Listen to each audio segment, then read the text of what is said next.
For all the new listeners, the Save the Cat structure is Sorry, Scott. I'm imagining people will be like, they finally did an episode on Bubba Ho-Tep. Now I'm gonna listen to the podcast. Okay. Anyways, Save the Cat structure. Go. Thank you for 100% deep unvalidating whatever what I was saying. Let's find them. I'm ready. Hey, it's your guy Ren. Welcome to Cinema Slime, a podcast for film lovers who can't stop talking about the movies that move us, confuse us, or just make us want to yell at the screen. I'm joined, as always, by my brilliant co-hosts Harrison and Scott. I was just going to suggest maybe you should buy a new laptop, but then I thought maybe I should buy a new laptop. Yeah. Maybe I should buy a laptop.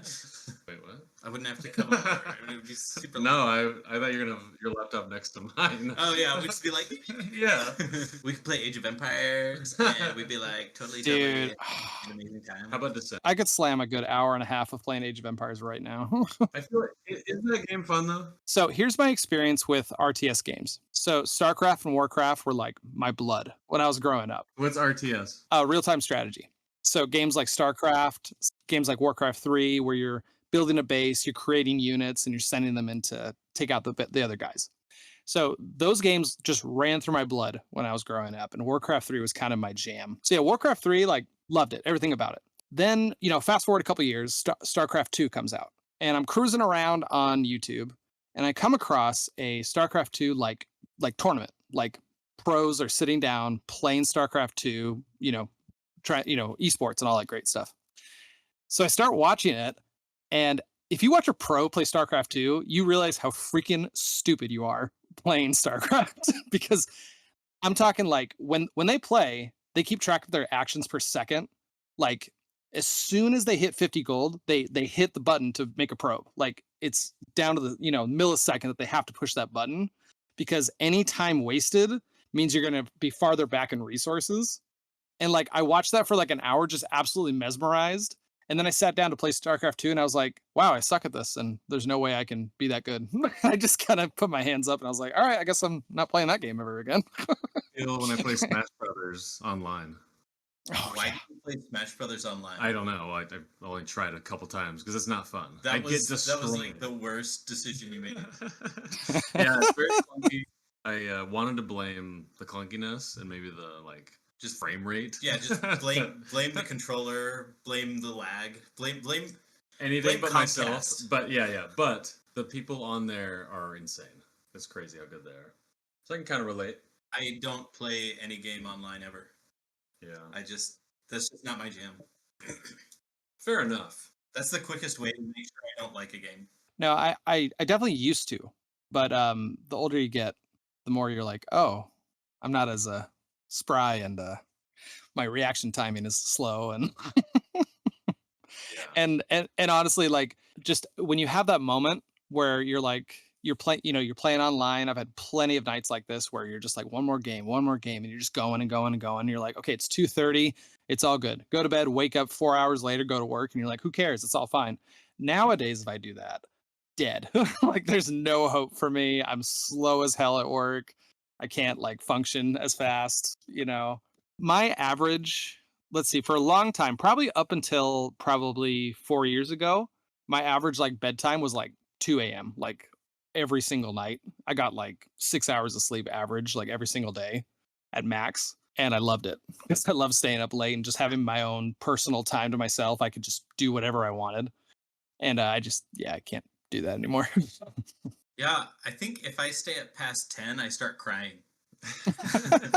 So like 2 a.m. was kind of when my body would be like, you're going to bed now. And my whole body would just like shut down. That time slot kind of moved back to 1 a.m. Like nowadays, like 1 a.m. is now my like, you're going to bed right now. And like midnight is kind of my average now. Yeah, like 9:30, I'm like, dude, I want to go to bed so bad. But yeah, usually turns like 10:15. I'm crazy. Yeah. It's like I'm begging my children to go to sleep so I can sleep. Oh yeah. Not so I can grab a glass of wine and like watch a movie. Just like, no, I'm done.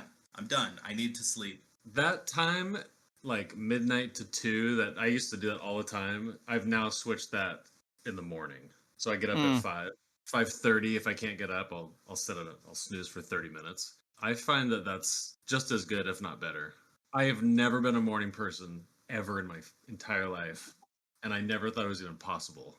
I tried to do the morning thing, but I found that I didn't do it for too long, maybe like 2 weeks. I tried it, but I found that if I woke up early, I had this like anxiety of like, well, I can't like do anything because I have to go to work soon. Like Yeah. I remember I worked a night shift at Target. We were doing like a big remodel thing. And I remember like once it hit like 5 o'clock, I would just like sit in my room and I'm just like, well, I can't do anything because I have to go to work. Like there was this like anxiety of like, well, if I start something, I won't be able to finish it because then I have to go to work and I have to stop what I'm doing. And it just like messed with my head. Let's see. So I have some movie reports for you guys. Just actually, I think it's just one. Jamie wanted to watch Kiki's Delivery Service. And and so we set it up, we're watching, and of course Jamie's just like, I like that lady in the blue dress. She's so pretty. It's like, it's a good pick, kid. Like, go you. And I was just doing chores around the house, doing stuff like that. So I probably caught, I would say like 50-60% of it.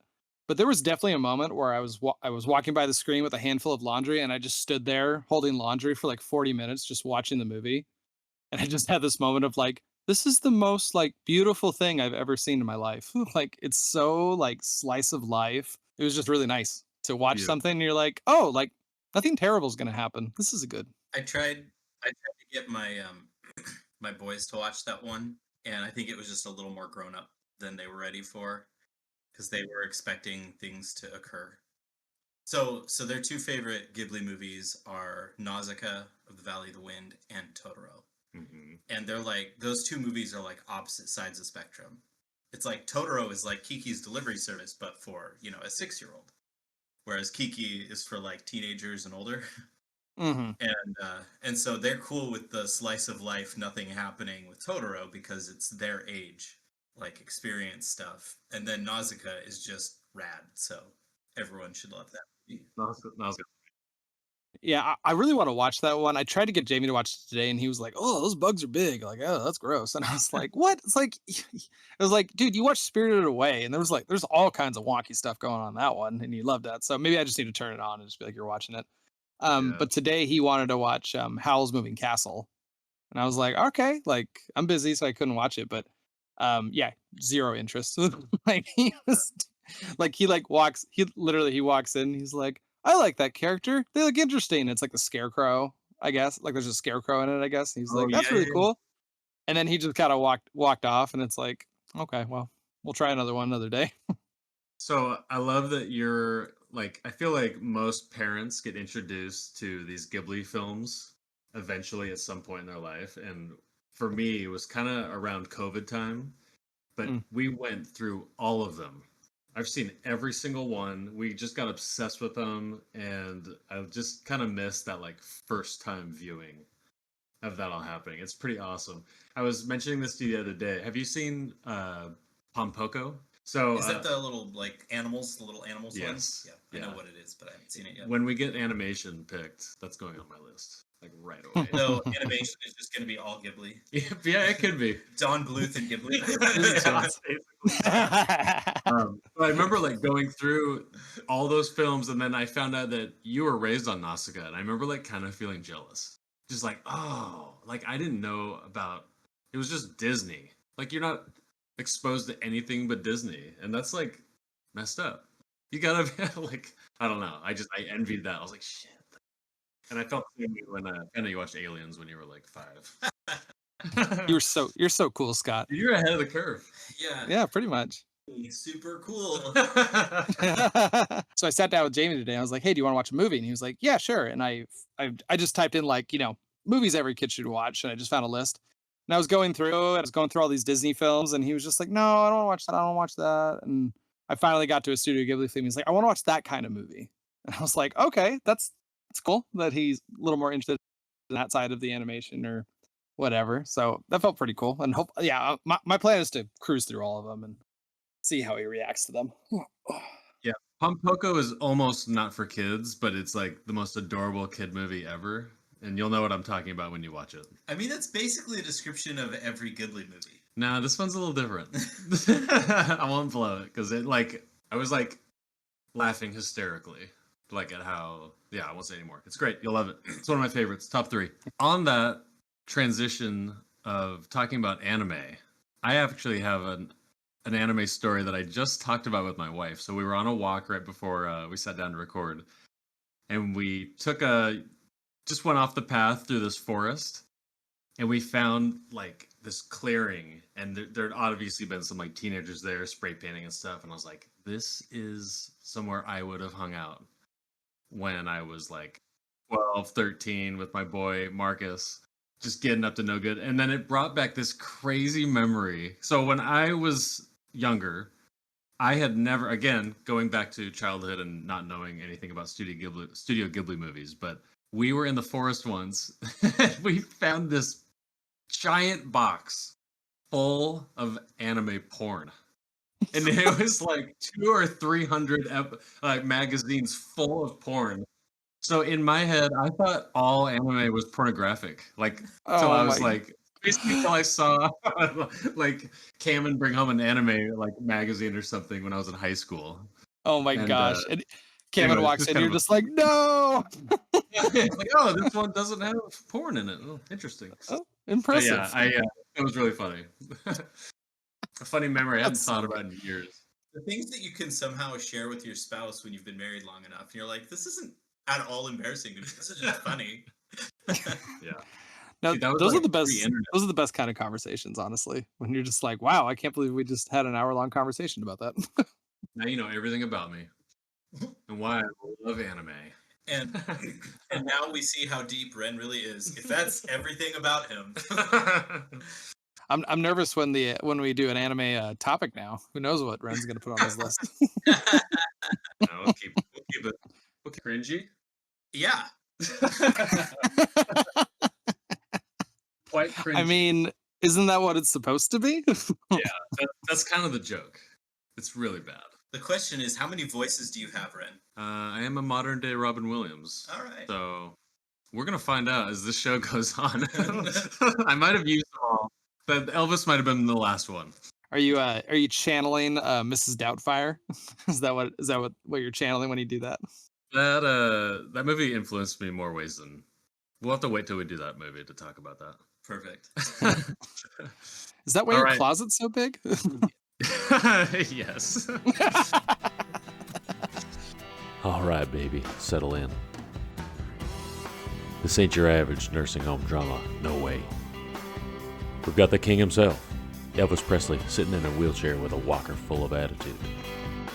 But when a soul-suckin mummy in a cowboy hat starts getting a little too friendly with the residents' backsides, Elvis knows it's time to shake, rattle, and roll. He teams up with a dude who thinks he's a brain-damaged JFK, and together, they're gonna show that walking raisin what happens when you mess with the king of rock and roll. It's a tale of geriatric guts, mummified mischief, and the kind of action you won't find anywhere else. Thank you. Thank you very much. 2002's Bubba Ho-Tep. Okay, Scott, you have blessed us with this wonderful film. Would you like to talk about your experience with this? Have you seen this before? I saw it when it was new. Oh, brand new, straight to the theater, right? What, straight to wherever. I don't know. I probably watched it on DVD. I feel like this was probably a DVD era movie. I'm excited for you to talk about this movie. All right. And I'm going to lean in heavily on you for this episode. All I have to say about this movie is that I am so pleased that there are 2 other people in this life that know about this absolute nonsense of a B movie. There are dozens And of us. that Dozens. that they are required to talk to me about it. I'm so excited about this. I'm going to get you back to No, I'm just kidding. I have a soft spot for Bruce Campbell. My older brother was really into like Sam Raimi and Bruce Campbell stuff when he was a teenager. He came home one day with Bruce Campbell's autobiography called If Chins Could Kill, The Confessions of a B-Movie Actor. And I read that book. I want to read that. And I loved it. Yeah. And I was like, it absolutely made this B-movie actor like real to me. And so he was in like, like Hercules and Xena, Warrior Princess, which were directed by Sam Raimi, if you didn't know. He was obviously in The Evil Dead, Army of Darkness, stuff like that. I believe that to this day, he has a cameo in every single one of Sam Raimi's movies, including the new Doctor Strange movie. And his parts are always dumb because he's a B-movie actor, but that's just his shtick, right? Mm-hmm. And I think that this is the most serious I've ever seen him in a movie. Yeah. Playing Elvis.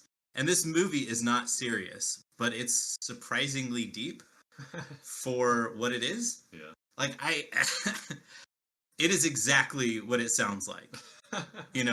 This movie is just, I think it's the perfect B movie, and this is the first B movie we put on here, and it's kind of hard to claim that Tremors is a B movie after this one.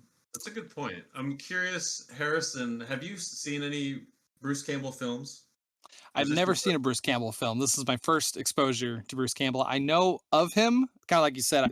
When you talk about Sam Raimi, because Sam Raimi did like one of the Spider-Man films, did the Doctor Strange ones, and so when Bruce Campbell popped up, I was like, okay, I know who that is. I've never seen anything he's in, but I know who he is. Because I was kind of curious if you didn't know who Bruce Campbell was. I think it kind of leans on that part of the story. I feel like this movie really needed Bruce Campbell in it. Like if Bruce Campbell wasn't in it, I don't know what type of movie it would be. So I was curious if you had any experience with him in the past. But I think I've only seen like 2 or 3 movies, and everything that I've seen him in, I love. I think he's just great and he pulls it off perfectly. But anyways, I was just curious about that. So Harrison, what was your experience with this movie? So once I hit the hour mark, I definitely tapped my phone screen multiple times to check and see how much longer the movie was. But but but no, the thing was this. So I'm watching this movie, and it's definitely a B movie. It's definitely very strange. You're kind of watching, you're just like, it's so absurd. Like the humor is really absurd.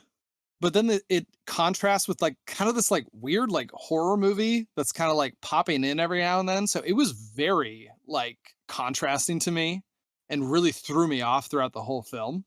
But what was kind of funny about it was I was watching and I was like, I kind of get it. I get like the themes, I get the message that it's trying to send, but it's wrapped in a very interesting package of how they're trying to tell it. Because like, you're watching it and you're like, okay, so this guy's claiming to be Elvis. His room, the other inmate, that's not the right word, but the other resident in there is claiming to be he's claiming to be John F. Kennedy. So it's like, okay, so there's like a theme of like identity, trying to be someone you're not, or trying to claim you are someone who you're not, or you are, or going back in the past and trying to be who you think you are, something around those lines. Then there's like sort of this like vibe of like your past doesn't matter almost. And I think that really is emphasized in the fact like after Bruce Campbell's roommate passes away, his daughter comes in and is going through all of his stuff and is just throwing away like his Purple Heart and all these photographs and all this stuff. And it's kind of sad, honestly. It's like, oh, like you're just throwing away his past and everything he achieved. I think it's really emphasizing the fact that she just threw away his Purple Heart, and Bruce Campbell's character is like, no, like give that to me. Like I need to hold on to that because it needs to mean something. And maybe that's kind of something he's struggling with too. He's like, my whole life as Elvis before this, like it needs to mean something. And I guess it doesn't anymore because I'm just this old, decrepit man in a retirement home now. And so it's like, there's something there. I just don't know. Just trying to get through the packaging of it to find it is a little difficult. It's funny, like every movie we've done, I think I've been like trying to just like go deeper and deeper. And like I'm like, there's gotta be these hidden messages. And I think with this movie, like there's something in my brain that won't allow me to go any deeper than what is at face value. Like I like this movie. I had a fun time watching it. But like I'm like, there's conspiracy theorists meets another conspiracy, and there's this Egyptian curse, and like that's like as deep as I can even think about it. It's really fun.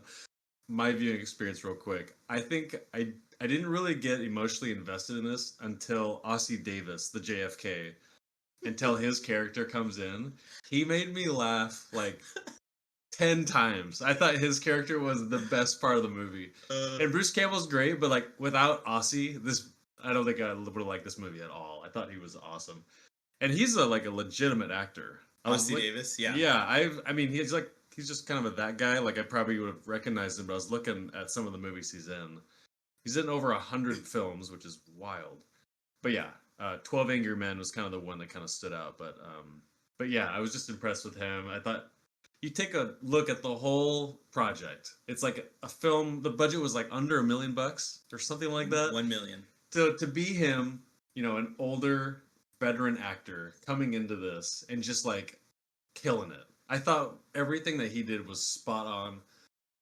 And just to agree to play JFK is hilarious.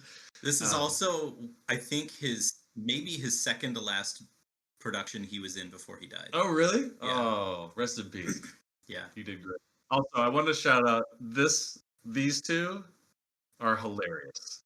The two the morgue workers, and you got anyways, that little trope that they have going on between them, just the desensitized morgue workers, they're flipping caskets over on accident, and anyways, I thought those were like the progression of them, like the first body they put in, they're like, hey, like, what do you think, blah blah blah, and then after the third one, they're just like, oh no, it fell, and then like, oh man, that smells like shit. All right, let's get some air fresheners in there. You're just like, oh my gosh.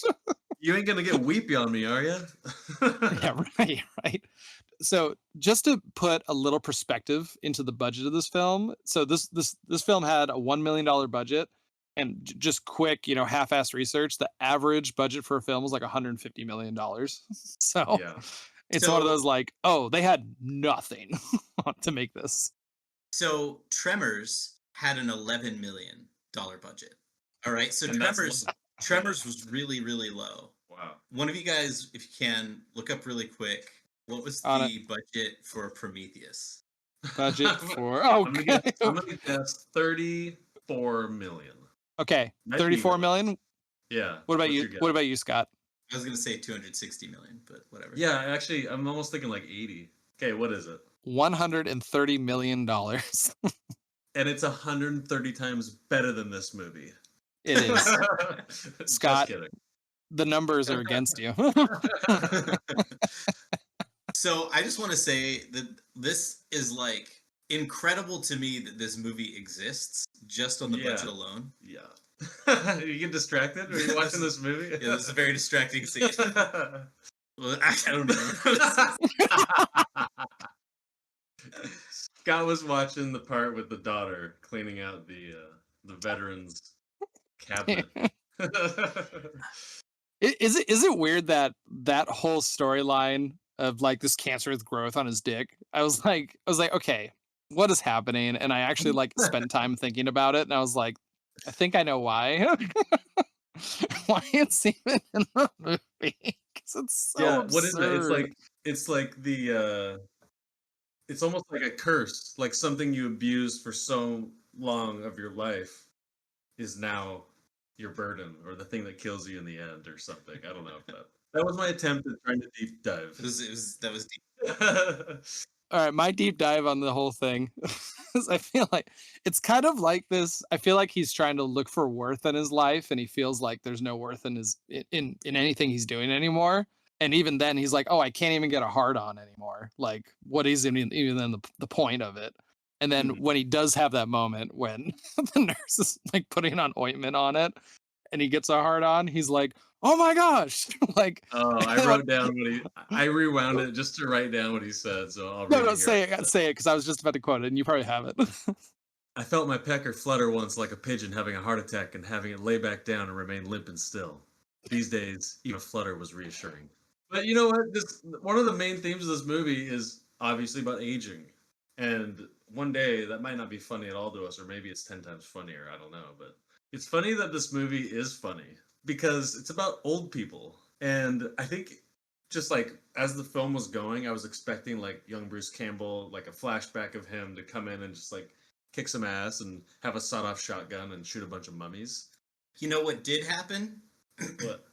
He walked around with a walker Yeah. and was on an electric an electric wheelchair and had the most slow, awkward fight with a mummy I've ever seen. It was so absurd. Yeah, it's like this movie almost doesn't work, but it pulls it off somehow. I mean, I thought so. I feel like it only works because it leaned all the way in. Yep. You know, some of the things that just absolutely made me laugh were like the most absurd things that shouldn't have existed. First off, the fact that JFK is this black man who is absolutely convinced he's JFK and that they dyed his skin to hide him, and part of his brain is in Washington D.C. hooked up to a battery, and one day that battery's gonna run out, and that's something that he even like talks about.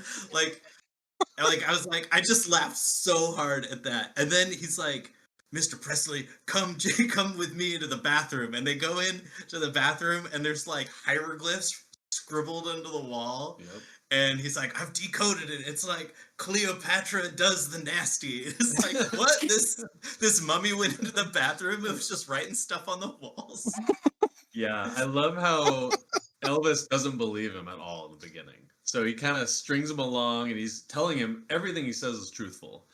And there's one part where he's talking about, he's like, yeah, it tries to eat your soul through your asshole. And he's like, okay, whatever. But then that like actually almost happens to him.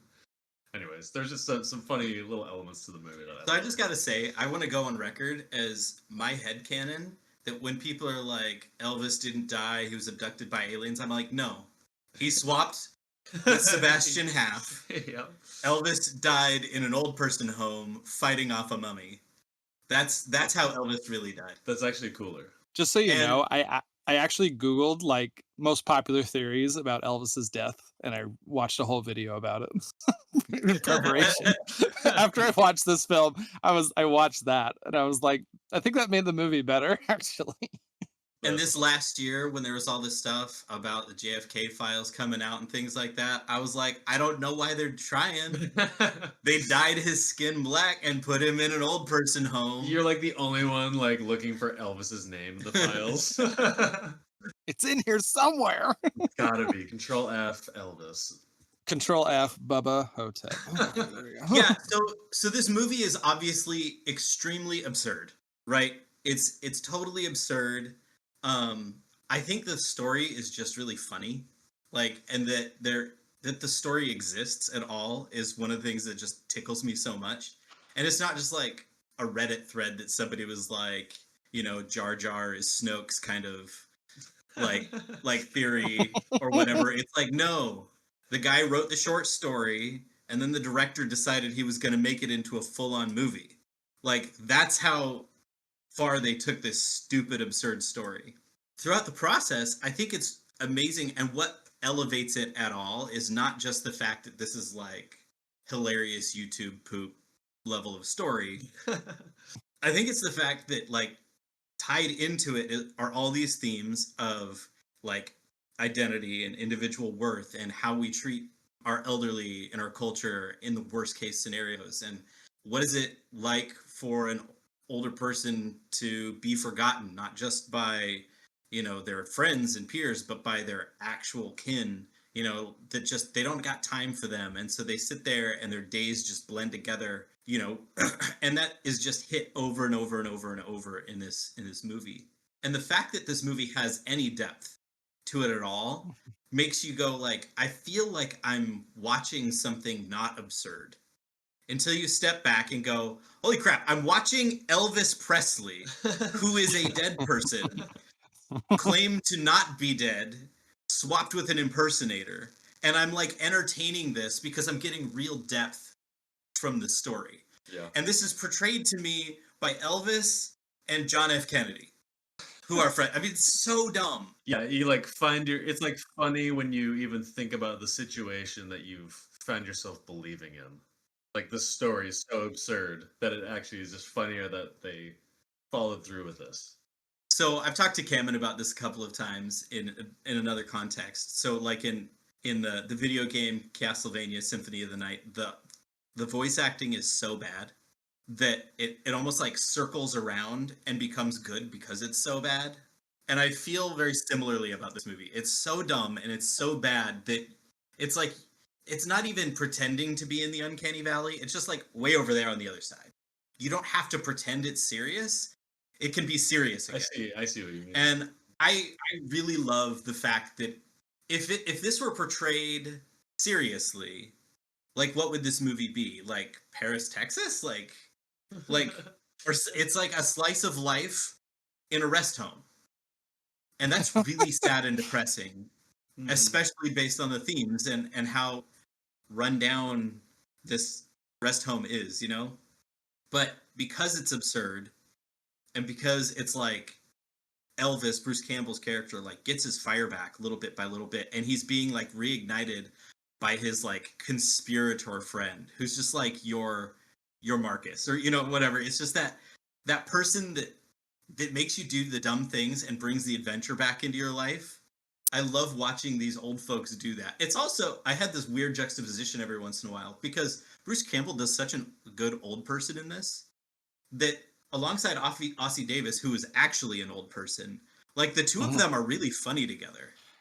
Like Bruce Campbell's not old in this movie. Honestly, that's one thing I wrote down. I was like, honestly, like, look, this film is really absurd, but you can't deny that Bruce Campbell does a really good Elvis. Like, I think he impersonated him very well. I was impressed. And not just Elvis, but Elvis who never existed. Just to go off what you're saying, Scott, I think one thing I like about this film is that it knows exactly what it is. You know, there's no essence of it trying to be more than what it is. And I feel like Tremors kind of had that same energy. The TV show Merlin kind of has that same energy. It's like, we're not trying to be bigger than what we are.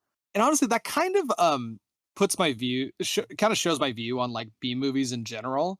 I would say that the act of a B movie being filmed is usually more interesting to me than the actual film because like I actually watched a little behind the scenes on the making of this film. It was interesting watching them and the directors and the writers all they were like, yeah, we relied a lot on favors. Like the whole costume for the mummy at the end wasn't comp, but it was built at cost by a studio, and they're like, you know what? We're good friends. Sure. We'll do this at cost for you guys. Which is pretty impressive that they would do something like that. Poor Bob Ivy wore that suit like C-3PO, just sweating in there. There's a shot. So yeah, the basic story of it is they're transferring this mummy from, you know, one state to the other, and then it drives off of this bridge. And there's a shot of it showing the license plate in the water to show like, oh, the bus fell in the water. That shot is in the backyard of the director's house after the film was done because he was like, we need like one more shot here. So they just set up this little kiddie pool filled up with dirty water, you know, covered in a tarp, and then shot and did the shot right there. It was just the director and his son doing it. And that act is just so cool to me. like I don't know, like I said, the making of the movies is usually more interesting than the actual film of it because they have to work in such a tight budget that they have to find ways to do things that giant studios can do and they can't. So coincidentally, I'm going to pull out a term that I learned reading Bruce Campbell's autobiography when I was like in middle school or whatever. Doing shots later without the actor, and it's just like the hand coming in and grabbing something off screen or whatever, and like it's cut to be their hand, but it's somebody else's hand. That happens a lot. And Bruce Campbell called it shemping. So like a really good example of that is in the Lord of the Rings. I think it's the third movie when they're in Shelob's lair and Frodo's all wrapped up about to be eaten, and then Sam comes in and he's holding the like shiny light thingy. It starts by like Sam walking in, you just see him like walk on screen. It's just his hand holding it. That was Peter Jackson doing it, and it was one of those, oh crap, we need to do that, and so he shemped in for that. And so anyway, that's a term that I learned, and I see it all the time in movies, and I wonder like if you could apply it to things like, you know, we were in the last episode we were talking about the end of Paris, Texas, and is Travis gonna drive away, or the studio was like, we just need to like refilm just that truck, just shemp it, have it spin around. And when you talked about it, I the word went through my head, chimping. So anyway, we've got a bus in the water in your backyard. That's really funny. And just because it sounds exactly like the same story, I'll just mention it real quick. But in that Jaws at 50 documentary, you know the scene where Hooper he's kind of like snorkeling and he finds that boat and then the eyeball like kind of goes in? That was added after the film was released. And that's like the scariest scene. I mean, when I was a kid, that was like the scariest thing I've ever seen in my life. You've got a cross dissolve to show us, Ren. I do have a cross dissolve. I just want to. I don't know what the meaning is. I mean, it's got to mean something. So I'll just push play. But Harrison, what do you think of this? Okay, I'm ready. Wait a minute. Go back a second. Okay, I'll pause it. All right. So to explain what we just saw, so there's this scene where Elvis is laying in bed and he's describing his old life, his Elvis life, to the nurse and the daughter that came in for his roommate, and they're kind of laughing at him, and it cross dissolves where her body goes from it's her body, and then it cross dissolves to in her place is a microphone stand from his past. It's a sexual innuendo. Absolutely. That was the vibe I get, but I want to see how things line up exactly. Oh, it's on purpose. What do you see? Pause, Red. Oh my god. I don't know. You tell me. I think it's pretty apparent. Let's corroborate with Don Coscarelli. Let's get it straight from his mouth. I guarantee it was purposeful. I want to email. I want to screenshot that and email it to him and just be like, "Can you please explain how purposeful was this?" Oh, boys will be boys. Boys will be boys. He's like, "What? We thought it was funny." The editor's like, it's funny because it doesn't work. Yeah. Speaking of immature chuckles, the one big laugh I got out of this film, by the way, was it goes to all the seniors like in the cafeteria area or whatever, and there's that one guy, he's got like the Lone Ranger mask and the two guns shooting. There's just a moment where it cross dissolves over, and you just hear this like just these tiny little farts. Like yeah. Laugh. I was like, wow, Harrison, okay. You know, the part that got me actually laughing out loud in this was Ossie Davis's line. He's like, "But first, do you want a ding dong?" Oh no! Okay, that was funny too. My favorite was where he goes, "Let's get decadent." Let's get decadent. That one got me. I was like, "Wow, why is it ding dong?" And he's like, "Not my ding dong. Well, a chocolate ding dong." Well, I guess it could be a chocolate ding dong now that they died me. Did you notice, by the way, in Ossie's room, room is actually like a presidential room? That was like literally, it's like dressed up like the Oval Office. Oh, I didn't notice that. Like you should fast forward and find a scene with it, because literally I'm watching and I'm like, wait a minute, like I just shook my head. And I was like, oh my gosh, like it looks like the presidential room. It's crazy, which is funny compared to Elvis's room. It's just like a rundown piece of shit, you know. Part that got me laughing really hard, that it shouldn't have been as funny as it was, but it was such a good visual gag, was when Elvis calls up John F. Kennedy from his room, and then Ossie Davis answers the phone, and it's a red president phone. Yes. It's like, the red phone. That's funny. I also loved when the funniest scene to me was where he was like, "Hey, so how was it?" And he's talking about Marilyn Monroe. He's like, "How was she in the sack?" And he goes, "That's classified information. But between you and me..." What? And then he that wasn't the funny part. And the funny part is he turns around and you hear the wheelchair go, and then you see the hair like off of his like afro, and it just like he just disappears into the darkness. It made me cry. It was so funny. It's like the equivalent of like the Homer meme, like disappearing into the bushes. That was hilarious to me. There's some really funny parts. I thought it was interesting watching this from a structural perspective through the Save the Cat lens. It's good.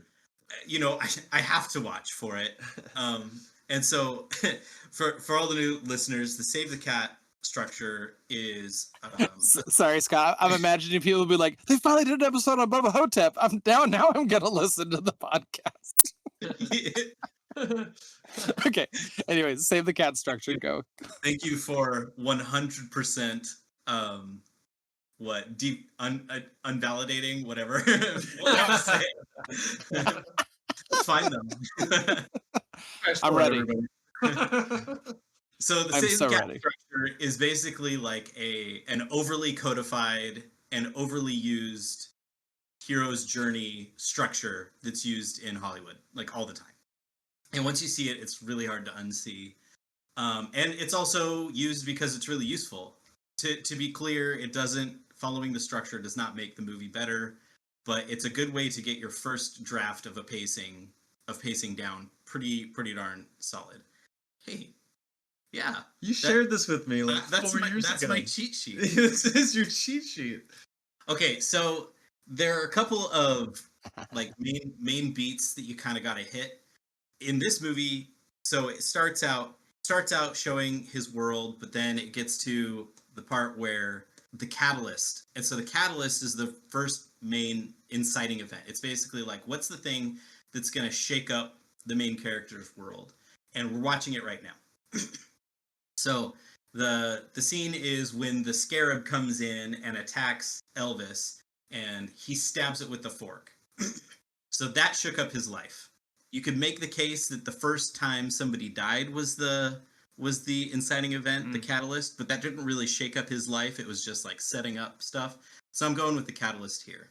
Wait, so let me just interrupt you. So, because I was thinking about this. So when he finds the Purple Heart, he's kind of talking to himself. So that's not the catalyst, but it's something that it's just showing you that there's a depth of something that he wants to be or be remembered by when he passes. So what you're talking about is the setup. And right there, you know it's the setup because in the setup is the stasis equals death moment. Basically, if he stays where he is, he knows he's going to die. He's going to end up like this guy, his neighbor, his roommate. All right? So the catalyst is something that happens to the main character. They're not in control of it. It happens to them. And then right after that, they debate, what am I going to do about that? So that's all the next stuff. Breaking into Act 2 is the moment that he decides he's going to go and start talking to John F. Kennedy. All right? Wow, this is just like play by play. It's absolutely a play by play. Wow. And the reason he does this is because he's taking the action into his own hands. Okay? So he goes and he talks to JFK, and then it goes into what is the fun in games. And the fun in games is basically like, this is what's on the back of the movie cover or whatever, the back of the box of the movie. If you tell somebody what this movie's about, it's Elvis Presley and John F. Kennedy teaming up to find out about this mummy that's killing people in their rest home.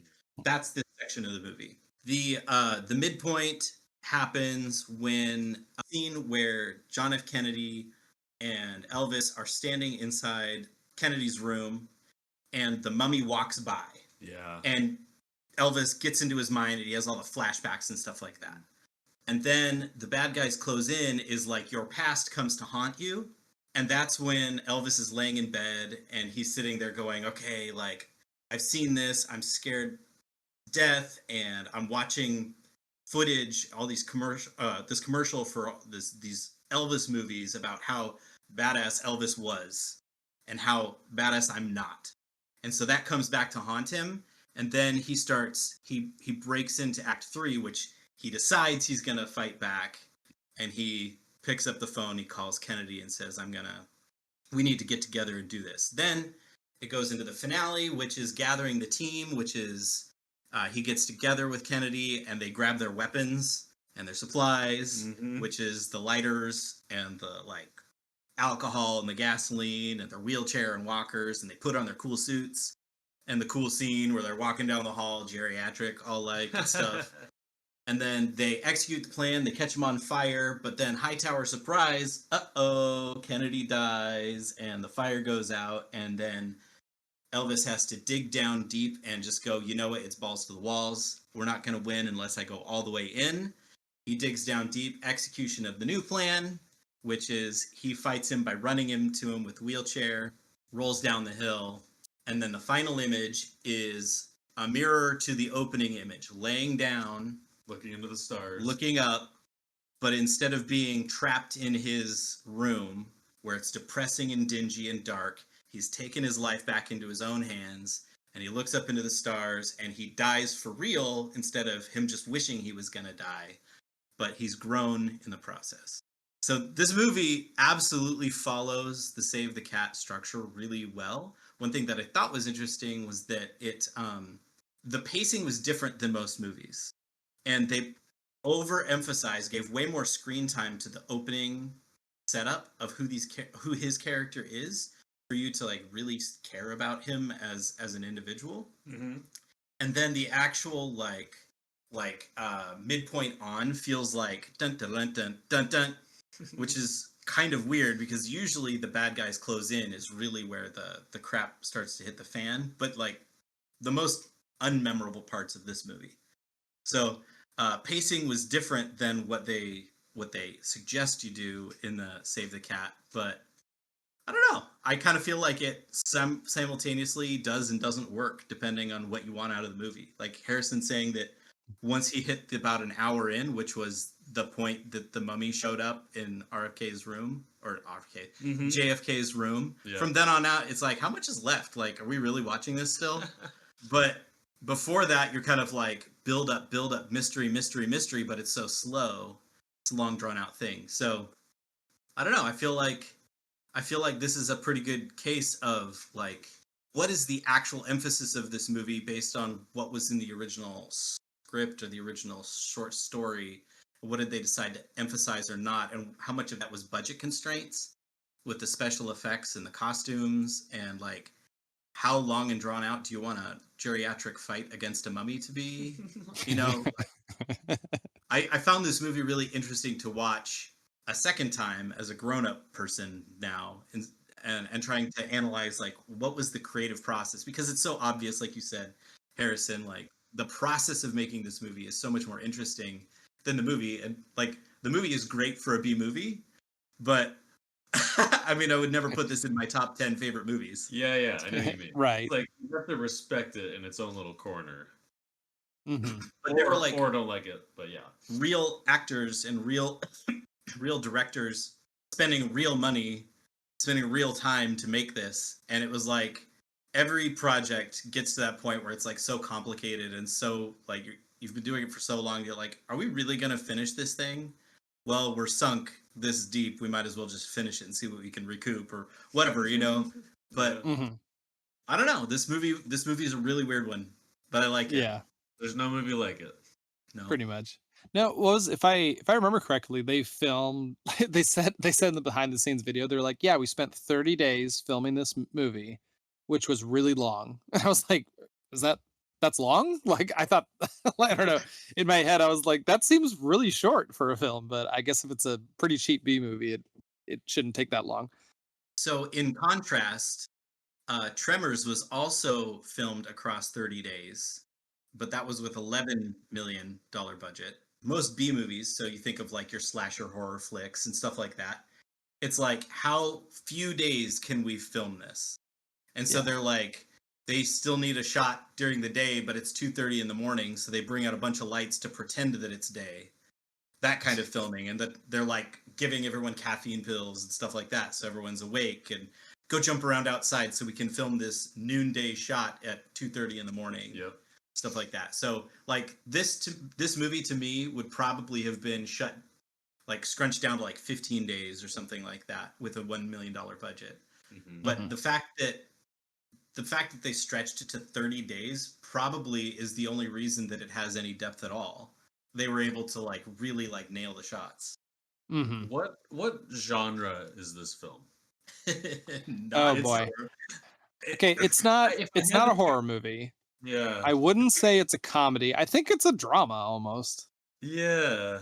I think it leans more into that because I feel like the main message of it is a dramatic message.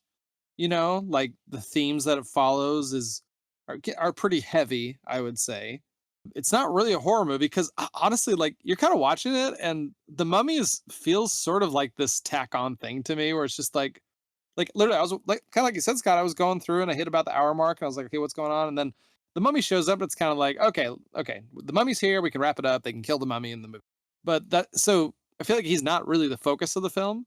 It's really about the message that the film is trying to send and the life that Elvis Presley has within this film. I think that's the focus. Yeah, like what is the main message if you had to pick one? Because the only thing that comes to mind for me is just like ending things on your own terms and running away from the story that you don't want to embody. Is that the main theme? I don't maybe That's basically what I would say. I mean, it's just sort of like, hey, like once you get this old and you're, in this situation, it doesn't mean your life is, like you're not just a useless lump, yeah, in the bed for the rest of your life. yeah. Finding fire in life, even when it is absurd to find fire in life. Yeah, something around that. Or just like even if your penis has a growth on it, there's still something to live for. There's a flutter. There's a flutter of life there. Yeah. I thought it was kind of cool. I was just doing some Wikipedia searching, and I don't know. I kind of lost my spot, but this didn't have a theatrical release, but they like did like a road show or something like that. Did you guys read anything about that? Yeah, I mean that's very indie movie. You're not going to be able to get space in a theater, so you just send it to shows and stuff like that. So this they did it through a road show, and comparatively, this movie was really good. Like I said, I feel like it's got that perfect balance of it's absurd enough to be memorable, it's deep enough that you felt impacted, and the production quality is just so true and honest. It's just raw movie making for the sake of just making a dang movie that you just want to make. Yep. It hit cult status immediately. It went to DVD. This was 2002, right? 2004. It 2004. came out on DVD. Yeah. So I probably watched it in 2005. Okay. So senior year of high school, right Yeah. around there. Yeah. It's just always been cult status. It never had a grow up period, and it never got bigger than it needed to be. It's kind of like if you know, you know. Yeah. One thing I just came across too is that there are or were talks of a sequel. Bruce Campbell wouldn't have been involved, but names like Ron Perlman and Paul Giamatti were linked to it. Doesn't sound like it's going to happen, but I can't even imagine what that would be. But that'd probably be very good. Do you know the name of it? I got it here. Apparently, this was it. Yeah, apparently there was a prequel, and it was going to be called it was going to be called Bubba Nosferatu: Curse of the She Vampires. I'm all in. That sounds awesome. Also, fun fact: there is a 9 issues of a comic series based around Bubba Ho-Tep, and it's a prequel, and then it turns into a sequel. Nice. And so the sequel, correct me if I'm wrong, is a mashup between Army of Darkness, Ash, fighting alongside Elvis, kicking butt. Yes, that's exactly what it Sort is. of imagining, like, maybe you could make like a spin-off of this movie, and it would just be like what actually happens in an old folks retirement home. Maybe Bubba Ho-Tep comes for everyone when they're in this. That's actually how they all meet their end. It's this Egyptian mummy. It's just cursed. It's a redneck bathroom stall writing, Yeah. soul crapping death. Yep. It's just looking for bum holes to enter. Looking for small souls. Yeah. I don't know. Just an idea. Just throwing that out there. My last note that I have is the opening shot of it drifting down onto the retirement home to set the stage really reminded me of Happy Gilmore, the very first scene of it showing his grandma's house. Like I was like, wow, even the music is very similar. It's the first thing I thought of when I watched the movie. I didn't mention this earlier. Well, two things. This actress, I gotta look up her name. I think she's her. I think she's a slightly big actress. Like Yeah, she sounds really familiar. Ella Joyce. I don't know why. I love her, and I love this scene where she's taking a cigarette break in the back. And then one other thing that I loved probably the most about this movie was the quality of all like the signs. And it's like all just back to the budget, just like hilarious. Like they just bought some like cheap markers and made it all themselves. Yeah.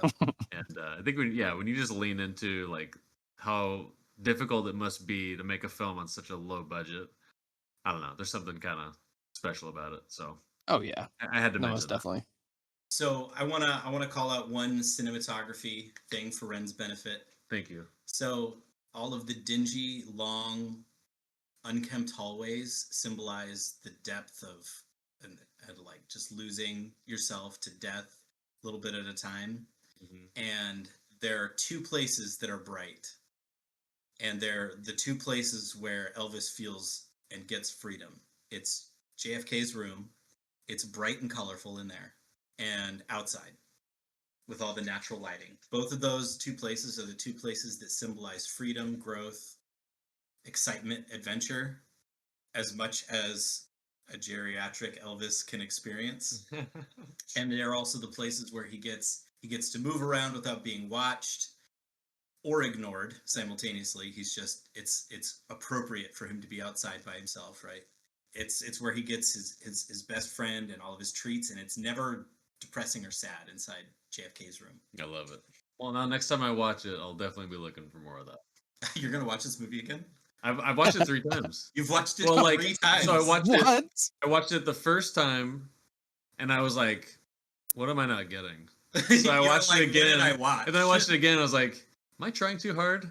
And then I kind of put it on in the background. So technically a 3rd time, but I really just had to like rewatch like the second half again. Go you, Ren. Well, I'm like, what am I gonna say? I'm gonna lean real hard on Scott because I'm trying to look for something and I just couldn't get it. But I enjoyed the movie. I gotta say, the second time I watched it, I liked it a little more than the first time. Yeah, and I think I just realized like Aussie is the man in this movie. I love this movie, or I love him in this movie in particular. But yeah, I mean, I guess just to wrap it all up, like I think the production of this movie is more interesting to look at than the actual movie.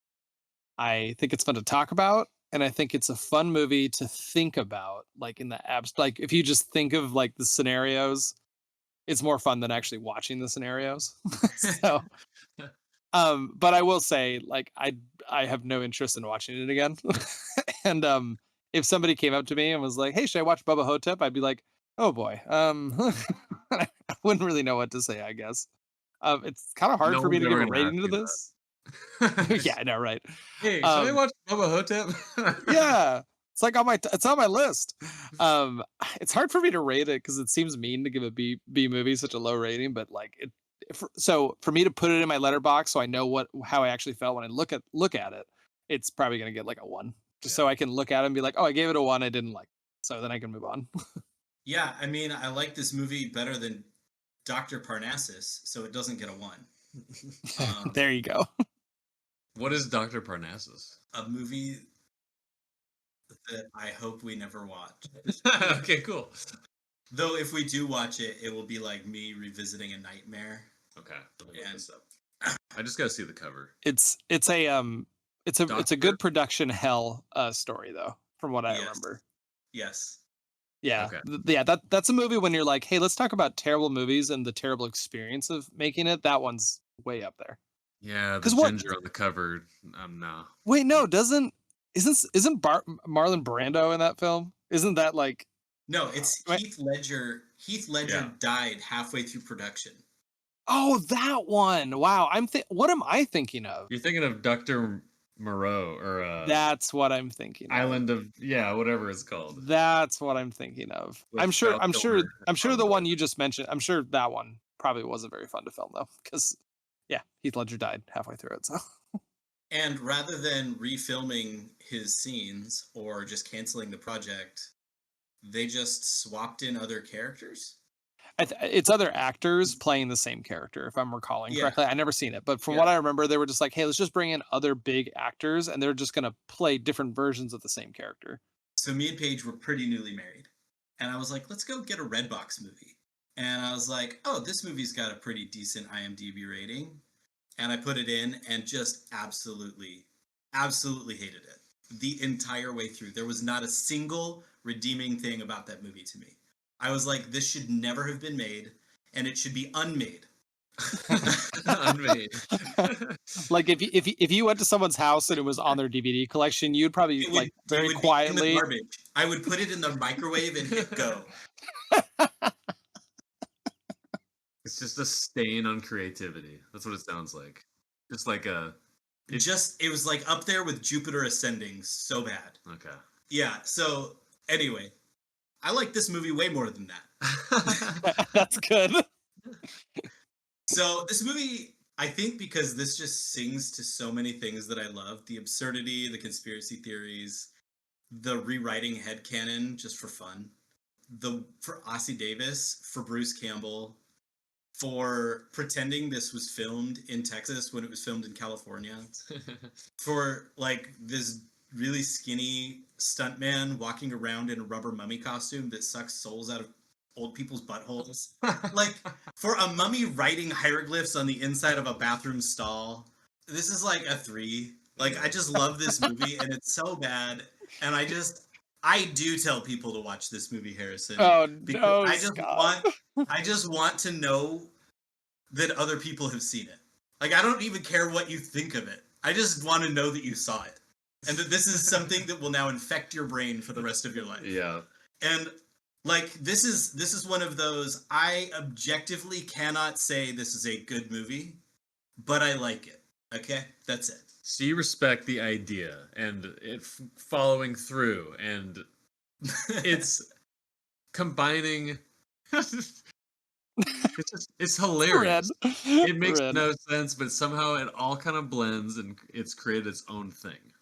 They made up a story and we pretended it was real for an hour and a half. Yeah. And you watched it 3 times, and that tickles me so much. I did this to you. 2.5 times. Scott is going to sleep so well tonight. I hope that if this movie makes one person online watch this movie, I was just like, my good deeds in life are done and I can die happy. Bucket list done. Ren, what did you think of this movie? Well, I didn't even realize there was nudity until just now. And I gotta say, perfect. Because people were probably naked all the time back in the Egyptian days. There's nothing wrong with nudity. So this is perfect. It's just, it just got a half star more for me. Ren, your nudity scale is just so wild to me sometimes. I love it. It's those anime magazines I found. I think that was it. The influence. Yeah. The deprivation in this podcast. The corruption. Oh my gosh. Yeah. Well, it was necessary. I think personally I like movies a little deeper. At the same time, I think this movie film wasn't deep. I mean, we've been trying to get there, but I had a good time. I'm glad I watched it a second time. I don't know if I would have had a good time if it was just the once. So I think the second viewing was good for me. But yeah, I mean, I'd give it like a 3 out of 5. You know, it is what it is. It's a good show. I'll never forget it. I think I'd recommend it. I mean, it's funny. I wouldn't want to not recommend something that's funny. And someone might get more out of it than I did, or vice versa. But yeah, I think it leans heavily. Like, okay, I'll just say this: if I had never seen a Bruce Campbell movie, I would have probably been closer to you, Harrison. Maybe like a 2.5. But I think because of that, I don't know. I like this movie more. It helped me digest it all more because of the Bruce Campbell ingredient that was mixed into the pot. So yeah, I give it a 3 out of 5. It's a good time. And also the concept is so unique. That's another thing I really love about a movie that I can really get behind. It's just an idea that, 1, I could have never thought of. 2, no one else will ever do this. And yeah, I love that about movies. I think Bruce Campbell lives in Oregon. Really? Yeah. Oh. I think he might be in like Astoria. Let's have him on the show, man. Or we'll do a Bruce Campbell retrospective. Dude, if we're not gonna have our wives on the show, I can't have my mistress' favorite movie actor that he doesn't know he's my mistress. Okay. On the show either. All right. What? Hold on. This is for the bros. Whoa. Oh. Well, cool. Well, thank you for putting this on your list. By the way, apparently he lives in Hillsboro, Oregon. Stop it. Oh my gosh! Wait, what? Hold on. Is this the same? Is this the same Bruce Campbell?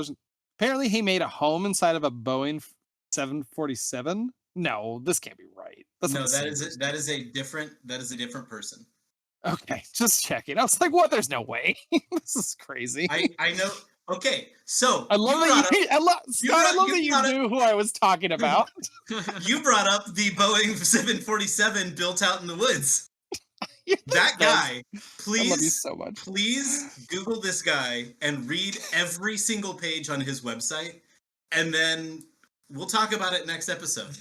Wait, I'm in the dark. What are we talking- Everybody on the internet, you're welcome for knowing this person exists, and you'll either love him or hate him, Okay, cool. and there is no in between. This is starting to ring a bell. This guy lives in Oregon? Yeah. Okay. Yeah, Bruce Campbell. Is Bruce Campbell living in a plane? I was so confused. Top searches. That's my funny. gosh. Oh no, that was it. I typed in Bruce Campbell lives in a plane, and I was like, wait, what? No way. Jesus.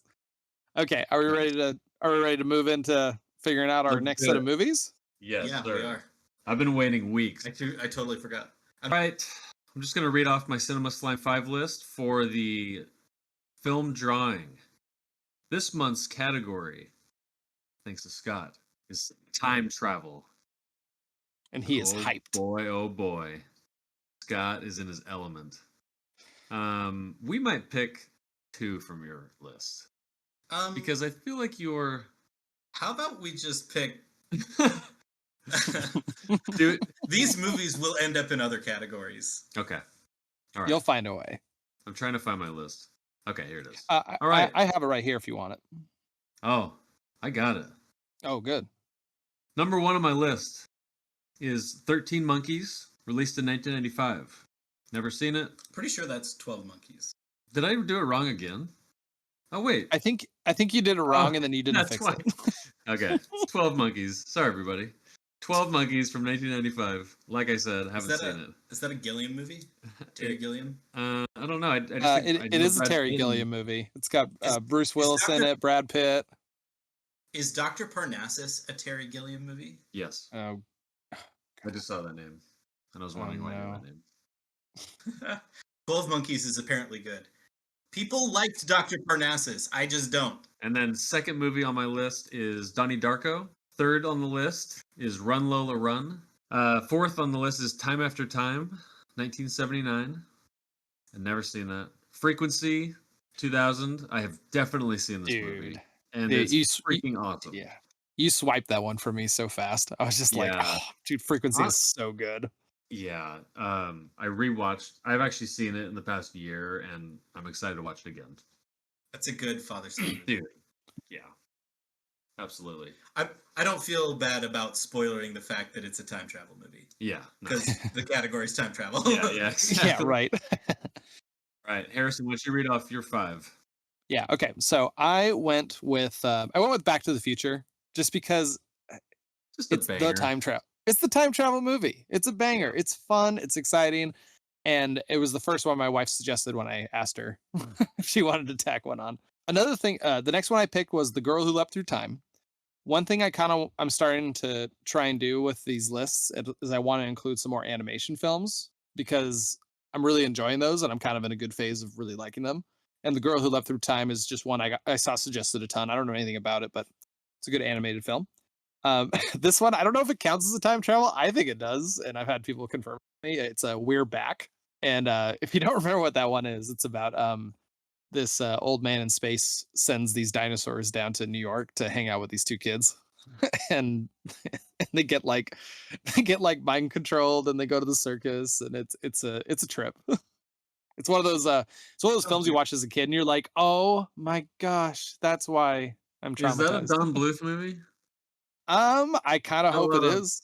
A lot of lips. A lot of lip movement. A lot of cross-eyed lip licking. You know what? I'm gonna look real fast. I feel like it kind of looks like that. By the way, John Goodman is in that film. It is not a Don Bluth film. Very sadly. My next one is Quantum Cowboys.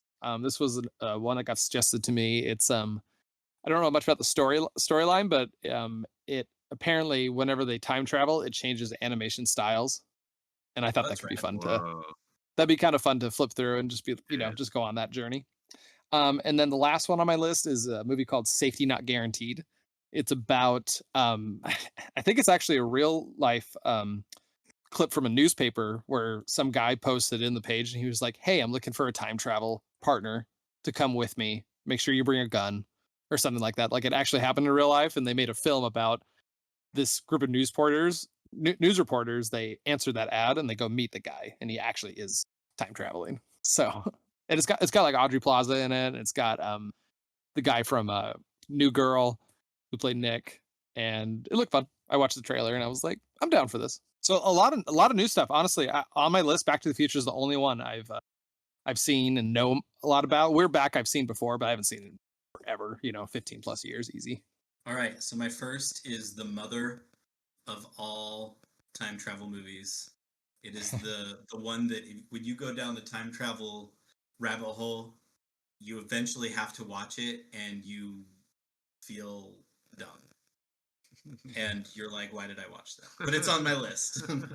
It's Primer.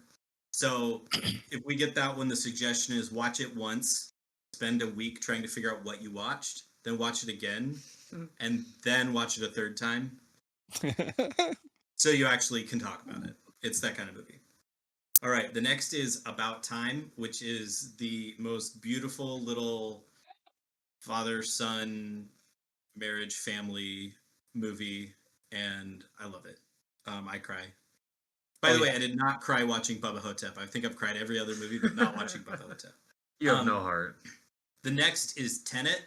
I don't know that that's actually time travel if we want to get all technical, but similar to Primer, but a little more palatable. Watch it, go do all of the internet research and theories, then come back and watch it again and have your mind blown. The next is La Jetée, and this is an old French film that is filmed, I've never seen it, but it's like 20 minutes long, and it's all still shots that are long and drawn out, and it's one of those study in film class films, and has inspired pretty much every time travel movie since it came out. It's pronounced La Jetty. It's La Jetty. La Jetty. I hate to correct you. I just had to La Giat. La Jetée would be the jetty. And then the last one is Arrival, which is the best circular film. I've got a cool story about watching that the first time. If we get it, I'll share that story. And it was one that was surprisingly deep and made for a weird, really memorable date. Let's start with Scott, and we'll do Ren and then me. Here we go. This one's Scott's, right? Here we go.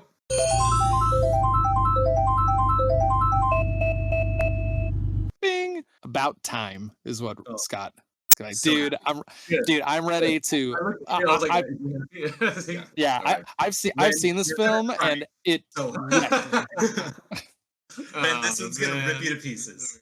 Dude, you're gonna die. If Paris, Texas ripped you up, this one is gonna rip you up. All right, dude, it's gonna be so good. Oh my gosh, I'm excited about that one. I haven't seen that one in a long time, so I'm excited about that one. Oh, you've seen it? I've seen it, and it is wow. Like, oh, awesome. Yeah, it's incredible. Okay, let's go on with Ren's here. Ready? Here we go.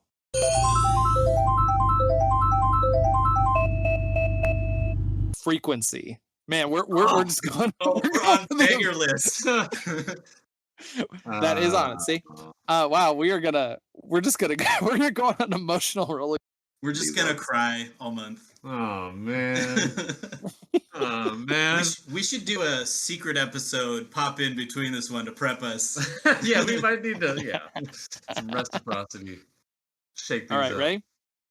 We're gonna go with mine now. Here we go.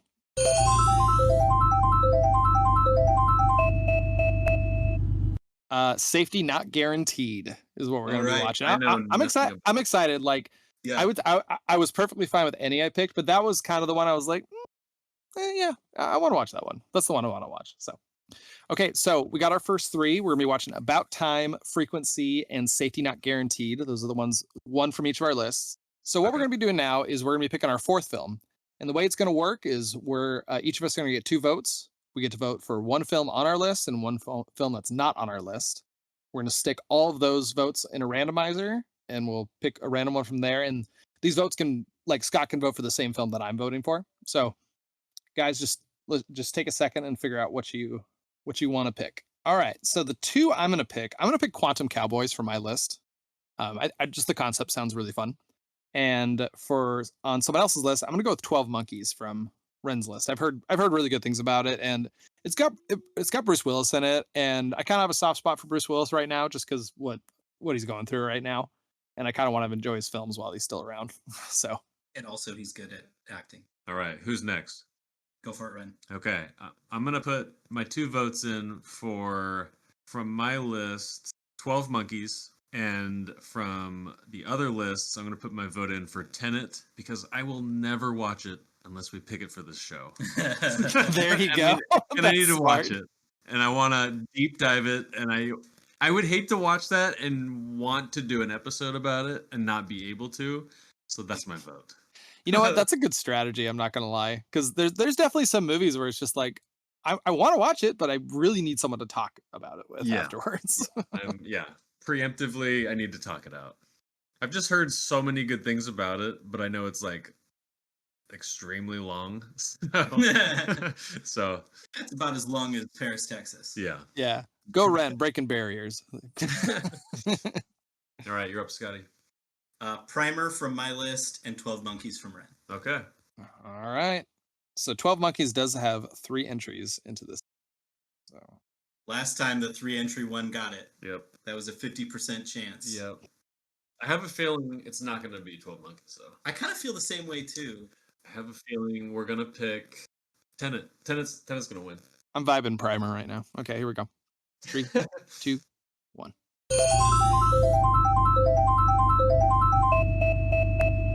Quantum Cowboy, actually. That's what I picked.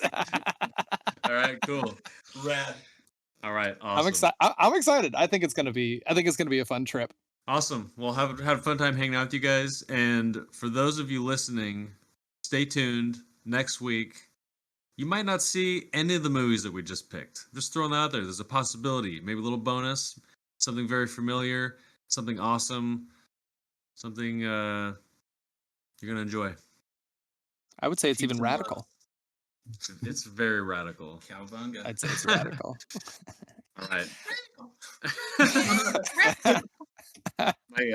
Yeah, I'll tell you a story about that. Oh my gosh. All right, awesome. Right, guys. Thank you. You're the man. Have a good rest of the night. We'll see you tomorrow night. All right. Love you guys. Peace. Peace. That's a wrap on another episode of Cinema Slime. We hope you enjoyed it. This episode was a production by your hosts, Harrison Jensen, Ren Jensen, and Scott Shepard. Harrison handles the mixing, editing, and production, and Ren, that's me, takes care of the art and design. Want to join the conversation?